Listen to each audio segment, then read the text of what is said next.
The memorial chamber is a special space within Parliament. I mean, if the Peace Tower is the sort of spine of the building, then the memorial chamber really is its heart. Well, the altar, at least the central altar in the memorial chamber, was created by the architect John Pearson to memorialize essentially Canada's war dead in the First World War, all the people who had given their lives for king and country at the time. And it's taken on an incredible significance because it has come to be essentially a focal point to memorize not only Canada's war dead from the First World War, but also the Second War, the Korean War, and other conflicts that have occurred over the last century.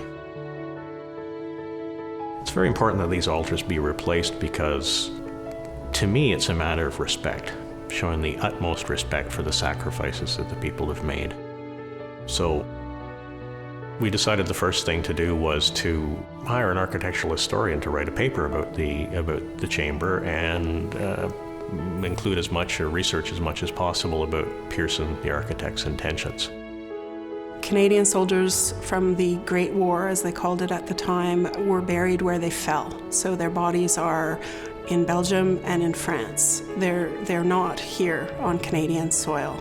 And this was something that was very important, that there be a record of these individuals. So early on, John Pearson, the architect, his vision was that all of the names of the soldiers and servicemen and women and chaplains be enshrined in that space. But as they started to get the casualty lists and as they started to see the extent of the losses from the Great War, it became apparent that there was no space for all of those names on the walls. So they had to think of a different strategy, and that's why we have the Books of Remembrance. The architect intended that the space would represent a sacred grove, implying that the central altar is surrounded by trees, by columns of stone, by elements of the design of the room that represent trees, all surrounding and protecting the central altar.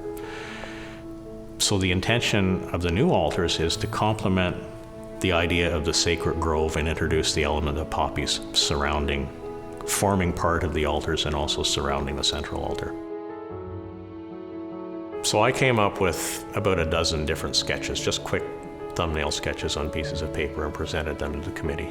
They involved the traditional block, pieces that were more sculptural that included big 3D figures, pieces that include large relief carvings, and pieces that were more like a table, which is the traditional way that books are shown in a library. The table idea actually worked out very well because the solid blocks actually block off a large section of the floor in the room. And the floor in the room has a fairly elaborate design in the floor that was made up of stones from various battlefield sources in Europe. And they form a cross in the floor.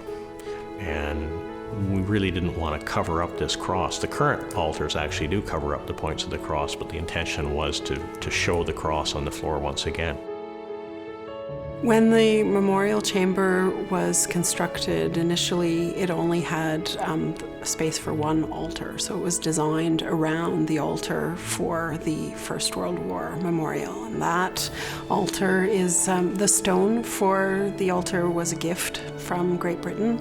It's Hopton wood, and the Dominion sculptor, in crafting the new altars for the other Books of Remembrance, sought to echo the design of that original altar so that the space would be a really cohesive tribute to all of the Canadian fallen. Bronze was chosen for the legs. For a number of reasons. Bronze is the traditional material of memorials. There was a great memorials program that was undertaken after the First World War, where bronze sculptures were done all around the country, all across the Commonwealth, really. Well, there's a number of different artisans that have been employed. There are people who are doing stone carving, shaping of stone, letter carving, and there are also people who are working in a foundry, doing foundry work, and people who are doing the final assembly, welding and patination of the bronze. And there's also a company that's been hired to do the cases themselves, which will contain the books.